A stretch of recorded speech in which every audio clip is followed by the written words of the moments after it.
one of the key characteristics of being an entrepreneur, especially in deep tech industry, is to be an irrational optimist of the future. I just met somebody who says they launch 500 styles every week, and they can exactly predict within 48 hours of launch how many units they will sell with 95% accuracy, which is unreal.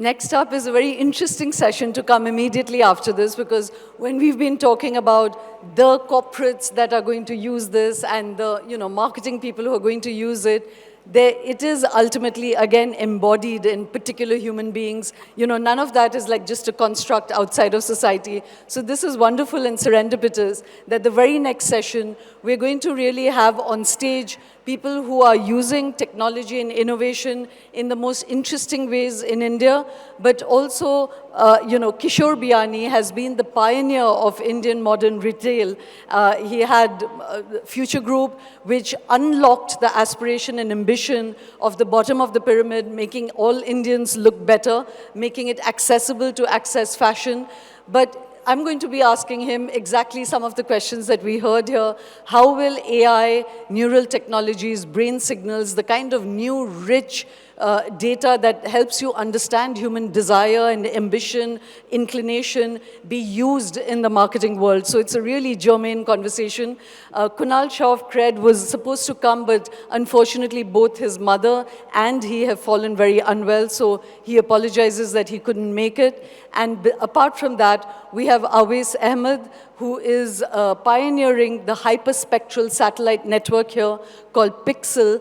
It's really cutting edge. One of the speakers earlier spoke of it, that having these satellites in the sky where you can get really high definition data, and what can that be used for? So this, as we've been saying again and again, there's a new substratum that we're all existing in, and that substratum is the digital data world. To decode all of that, please welcome on stage Kishore Biyani and Awais Ahmed.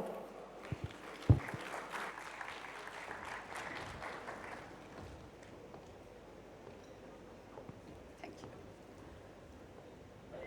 Hi. Thank you for coming. Hi, good to see you again.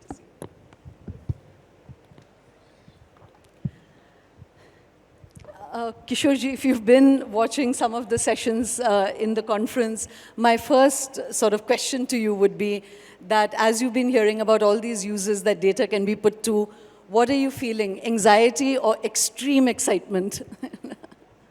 I think both, in a way. That, Kishorji, a little bit louder. I would say both, because anxiety that how can we be part of this? And I think it opens up a whole new opportunity of doing things in a newer way. And for me, it is good because the past has been destroyed, so I can create something new out of this. Sorry? The past is destroyed, so one can build something new out of this. Right. Awais, I'm going to just speak to him for a few minutes before turning to you. So just for a moment, there's a wall here between us. That, Kishorji, you said the past is destroyed. Do you have any sense of what destroyed the past? Was it that you were trying to grow too big, too fast? And the reason I ask that is because there is this impulse for like break the mold, go for it, go faster, bigger. That's the kind of frenzy. You've been in that space. So if you introspect, what was it that went wrong in the past? I think quite a few things, but one is growing fast, growing on debt, not planning for what you call the COVID scenarios in a way. And I think we did a lot of acquisitions, and we invested disproportionate amount in futuristic thoughts of data collection.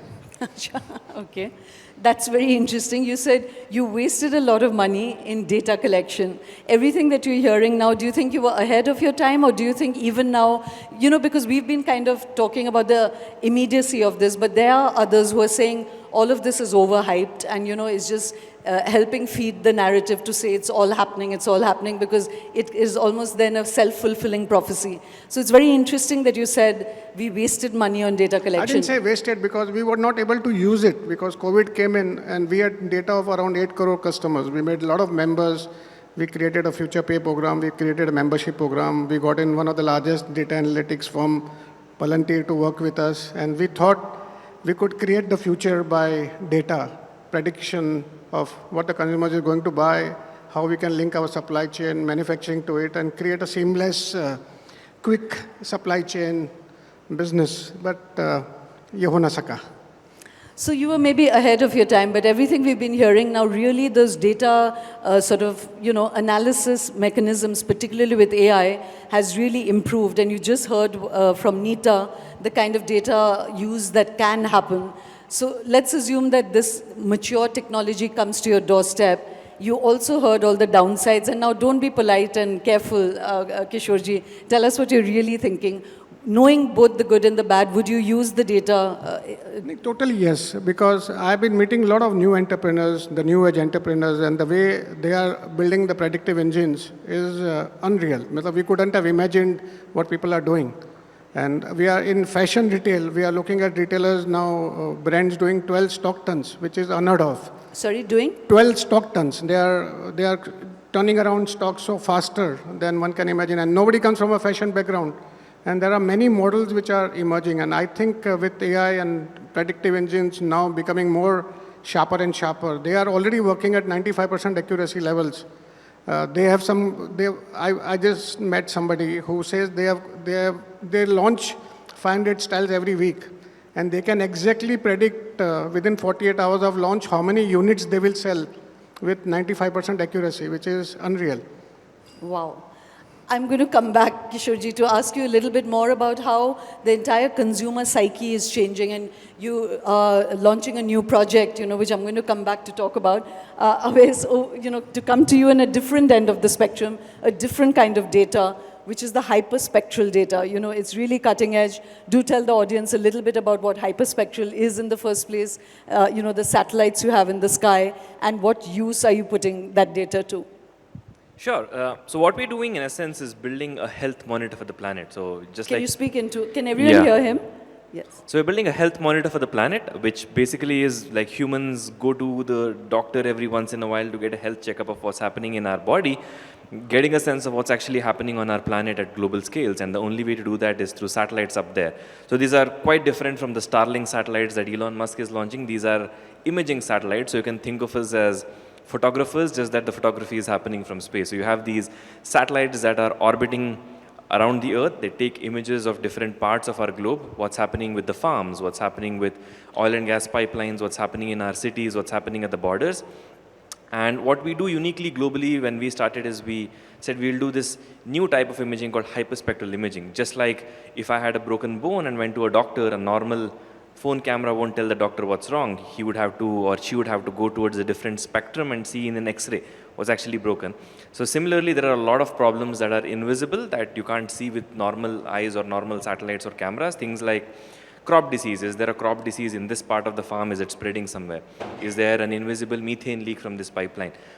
What is the cause of the AQI in Delhi decreasing every December? Where are these constituents actually coming from? And that's what hyperspectral helps us see. It goes beyond human eyesight to capture light in the different electromagnetic spectrum, just like X-rays do. And we can tell the government that this part of Haryana, for example, is lacking in this nutrient. So they can then talk to the farmers and help increase the nutrient content through fertilizers. They can go to a farmer and tell them there's a crop disease here. You might need to use a particular kind of an insecticide or a pesticide. Whenever there's an oil and gas leak that happens, whether that causes harm, we can go and tell either the company or the government that this. So that's what we do. That's what hyperspectral is. So, I've kind of mistimed this. We're going to show some visuals which evoke your world. Right now, our visuals are evoking Kishorji's world. But just because, what we're discussing is data, and again, two different usages of it, that this data then, if you're mapping the entire planet, we've already heard when Heino Falke had to map the black hole, that they were mapping 32 gigabytes per second, 32 billion zeros and ones per second. Now you're talking about being a health monitor for an entire geography. There's so much of data that's going to be generated from that. One, where is it stored? What is the energy that's going into storing this data? And again, are you using AI then to find patterns in it? Absolutely. I think the answer to your question is we don't have to worry about where the data is stored because we use Amazon and Microsoft and Google and the data centers that are there. Of course, there's a lot of impact, second order and third order that comes from there. But basically, our satellites capture this data, they downlink it to a ground station at different parts of the world, everywhere from the North Pole to the South Pole, and then through different methods and the internet, it comes to be stored in data centers around the globe. We predominantly use Google and AWS at this point in time, and this is significant amount of data. So it's not as much as computing for a black hole, but it's still about 5 terabytes a day. Right, and then quickly adds up to petabytes in a year, and then it sort of goes on from there. So the challenge becomes, not all of the data is useful, so you do need AI to be able to glean patterns from there. For a lot of the last 2 decades, imaging satellites have been very restricted to governments trying to see what's happening in different countries and the borders. In a sense, what we're trying to do is democratizing it and saying that there's a lot of other things that it can be used for, and can we find patterns in how the crop growth has been, For example, let's say a part of India has always been growing 4 different kinds of crop over the year, but then that's really not what they should be doing depending on the nutrient content and things like that. So being able to find those patterns, one is detecting a problem, then it's monitoring how that problem is changing, but very importantly, it's using AI to be able to predict what could go right or what could go wrong, and that's where AI and data really come together, and this is more of the core AI, not the LLMs, where you are running these models in the back end continuously to say, okay, this is probably going to be a problem, why don't you go check it out?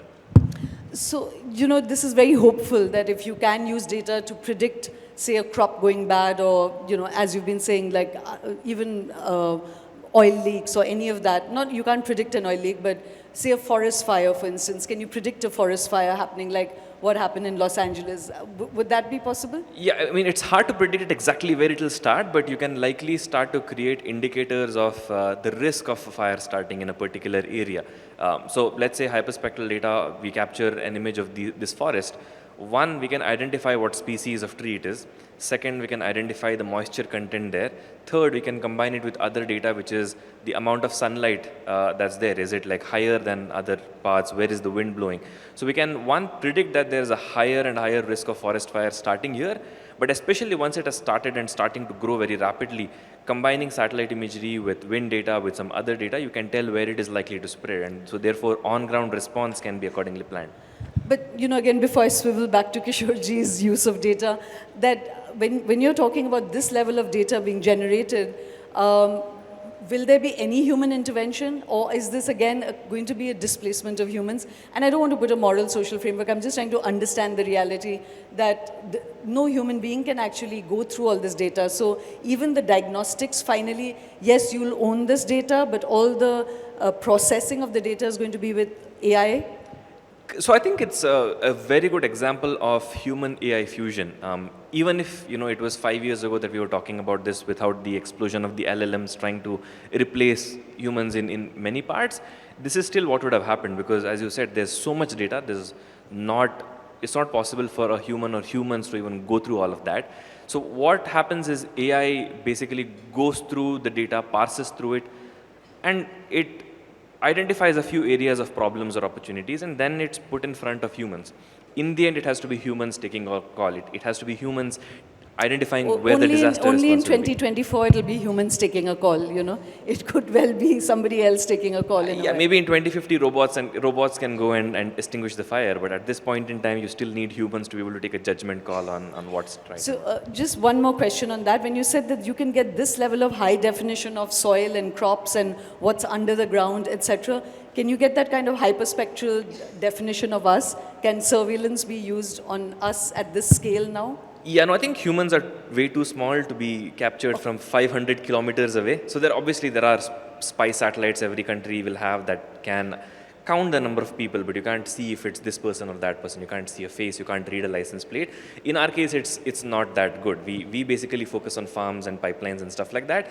Maybe we can count the number of cars in a parking lot, but identifying what car it is or which human does that belong to, you can't see humans from space. But if you can bring down that same camera, in fact, actually the hyperspectral camera is used in the medical domain when someone is doing surgery on cancer.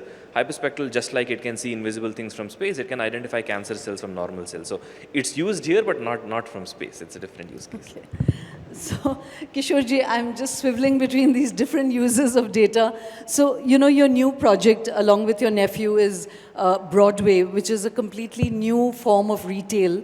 And it's playing to the idea that social media, these technologies we've been talking about, has completely changed consumer psyche and consumer behavior.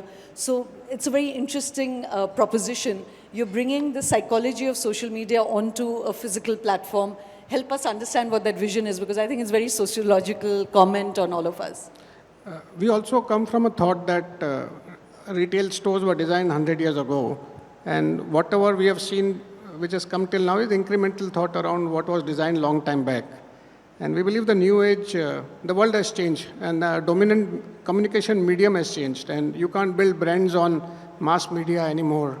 So the whole medium of communication has become the social media. And the new age consumers are consuming the brands which their parents, they don't want to consume the brands which their parents consume. They don't want to consume the products from the store which their parents went to. I think that's their act of rebellion at this moment. So we want to participate in this new generation of consumers and wanting the new generation of brands to come in and create an environment where we use the new communication medium to launch the brand, communicate the brand, the founders talking to the consumers, and creating a platform for brands to perform. So it's a new thought. We have experimented with it in Delhi. We are launching the final thought in Hyderabad in the next month. And we are going to learn while doing this. This is one attempt which probably is coming from India as such. There is no reference model for us which is there in the West. So it's what we are calling it an experiential retail and a personalized retail, because we are working on technologies to personalize what the consumer wants. So we have tied up with Deep Holistics, which is here, creating something called the future of skin, wherein we scan the skin of every consumer coming in, and we give them a regime. Same thing with their health, and same thing with their mental wellness. And probably we can predict what fashion will look good on them and how many likes or dislikes they will get on that fashion. So it's a learning journey. So in a way, what you're doing is actually the extension of what Nita Farahani was talking about, say L'Oreal or IKEA, that, personalizing this, using the data on your website on Broadway. There's some very interesting phrases, of consumers as co-creators, everybody an actor, the product as a character. These are like actually deep insights about the way people are consuming, so it's very interesting at one level. But how do you respond to, some of the dangers that Nita was talking about? You said that you were both full of anxiety as well as, are you anxious as an entrepreneur that you're not yet caught up with this technology? Or are you anxious as a human being of what this technology could do? I think we are anxious because we belong to the older generation. He's a 27-year-old boy sitting next to me, and I was talking about space and Blue Origin and Starlink with him. So I think to keep pace with the newer generation itself is a challenge and a fear which we have. And I think too much of imagination, because we don't know what will AI do. I think we have been discussing AI for the last 2 days, and I'm hearing everybody talking of AI. The way I look at AI is, for the first time, there will be a technology which will be enhancing the capacity of human brain. There is no technology which was in human civilization which has done that. So how the human civilization will evolve? How will consumers evolve? How will manufacturing, branding, products will evolve? I think it will undergo a huge shift. And how can we be part of that shift? And whether we belong there? I think that will be a challenge for us. So we'll have to invest in younger generation like them to create something interesting, because we will have to participate in this world. There's a new world emerging with data and predictive science, but we belong to the past and we understand the category, we understand India, we understand the consumers, And we would love to participate in that. So but the fear is making the things more exciting. But we believe we'll have to catch up. So, when you were saying earlier, I've forgotten for a moment, I've blurred out on which speaker spoke of it, but someone said that there's, all this data you're gathering on human beings, but there are possibly only kind of 500 prototypes of human beings, and then that fits. So do you think that this idea that, many companies are going to jump onto this personalized marketing, you're going to feel very good that this skin is exactly for me, but do you think that that is a lot of hype and actually they're then just 500 and you basically fit into A, B, C, D, E? But if you look at the mythology or Indian recorded emotions are only 9. The number of sur in the music is only 7 and primary colors are only 5. So I think 30, 40 or 400 chords is a lot. So that's a good point, actually. So I think we'll be able to boil down to much fewer numbers and able to do prediction much, much better with much lesser number of capturing of data, I would say. So, Kishore, I'm going to come back to some of your enterprises and this thing that you're saying about using data, catching up with this emerging world. But overall, when you look at India and the fact that this is the kind of, technological change that's coming, are you hopeful about India in itself? Where do you see India as a society and as an economy headed? I think you can look at India from both the ways. You can be a great optimist and say that we are only 3.5% of the world's consumption with 19% of the population. So that's a great opportunity which is there. But why we are only 3.5% is a question to ask. And I believe as a society, as a civilization, we are a very old civilization, maybe 4,000, 5,000 years old. And we were part of an economy which was very prosperous once upon a time. And then I think the economy was more resource-oriented, more knowledge-based at that point of time. And maybe that's why we were prosperous. Today's economy, we have to consume a lot to become the leaders in the world. And we are very, very low. So 3.5% is very low. Look at US, around 4.5% of the world population, 35% of consumption of the entire world. We are quite behind, but we have 140 billion, we have a huge population. So there is an opportunity, but we are a victim of our past and we don't destroy our past. So may I quote you from earlier, when you were saying that you don't actually feel very hopeful because you were saying the psyche of India is not one of abundance and that you don't think the pace of growth is really going to grow much faster. And you have collected data, you've been in the heart of consumer India, even bottom of the pyramid, which is, now not being spoken about very much. So give us that insight. Why are you actually feeling that India is not really going to grow? I think when we look at some statistics which says top 10% of India consumes totally 45% of everything. Top 10% of India in terms of packaged goods, they consume 70% of all packaged goods. Top 10% of India consumes more than 80% of personal care and beauty products. So top 10% of India is a huge consumers in a way. But the bottom 90% of India, the per capita is very, very low, $1,100. So they don't have much to consume.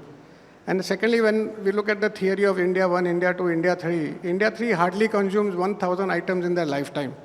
And India 1 is like any other part of the world which is consuming more than 100,000 items. So India has a long way to go.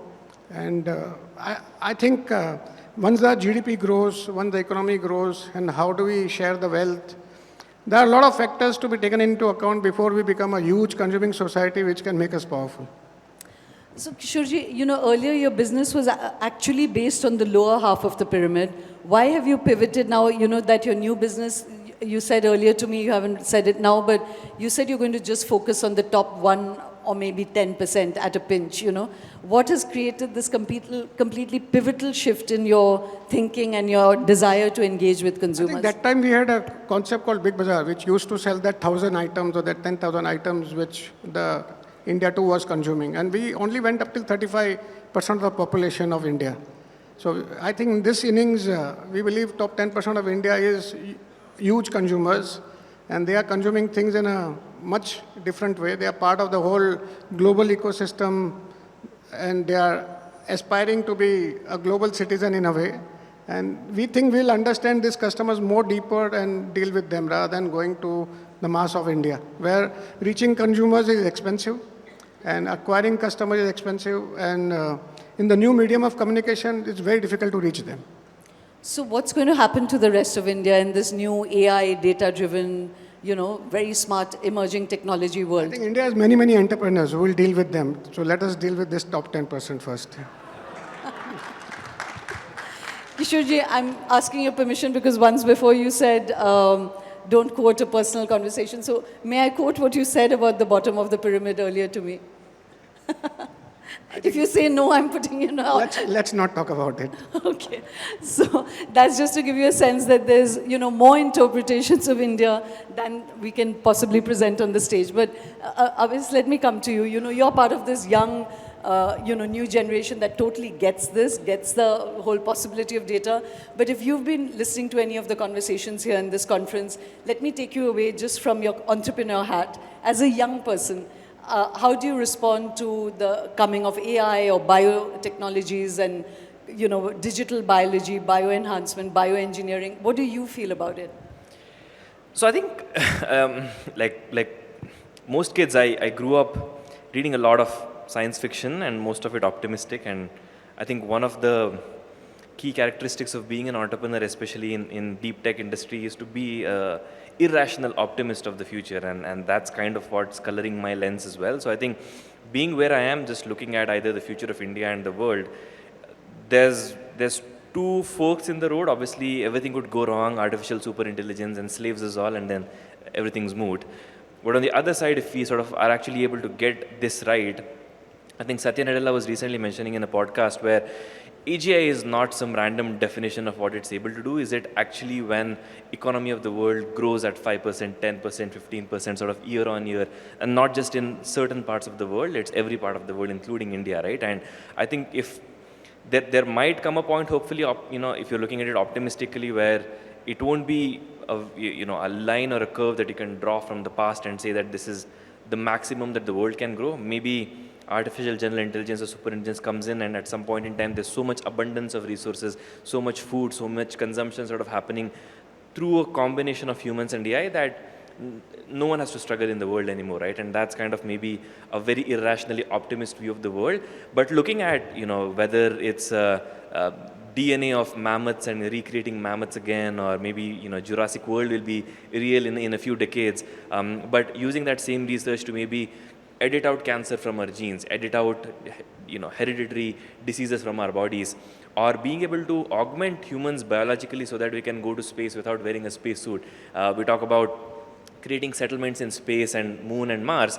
That doesn't mean we ignore the Earth. That just means that humans have always been voyagers. But how do you go out there when there's so much radiation and you can lose bone density? Maybe biotechnology is an answer. Maybe AI is an answer. Maybe you can upload your brain to a chip and then send it in a robotic body, right? So I think a lot of these futures in front of us. But as a young person, I can look at it and say the world is hopefully going down that fork in the road, and hopefully India is also a very major part of it, given the demography that we have, the young people that are now starting to work in these sectors. Wow, it does feel like some of the stardust of Silicon Valley is sitting right here. But, when you're talking about this kind of future of going to interstellar and all that, I get the optimism and of that abundance. But hearing all the other conversations, about surveillance, about loss of choice, about, does any of that bother you? Or do you think that that's a fair trade-off for everything that might come our way? Oh, it does, right? I think it depends on... Like that it's a fair trade-off? Yeah, there's very optimistic futures, there's very pessimistic futures. So maybe I'll use a term, quantum superposition. It's like both states at once. There's a part of the brain that's looking at all of this and be like, wow, there'll be an explosion of all the positive things that will come out of it. But along with that, the other side of the coin is it could lead to a lot of false pathways for humanity, right?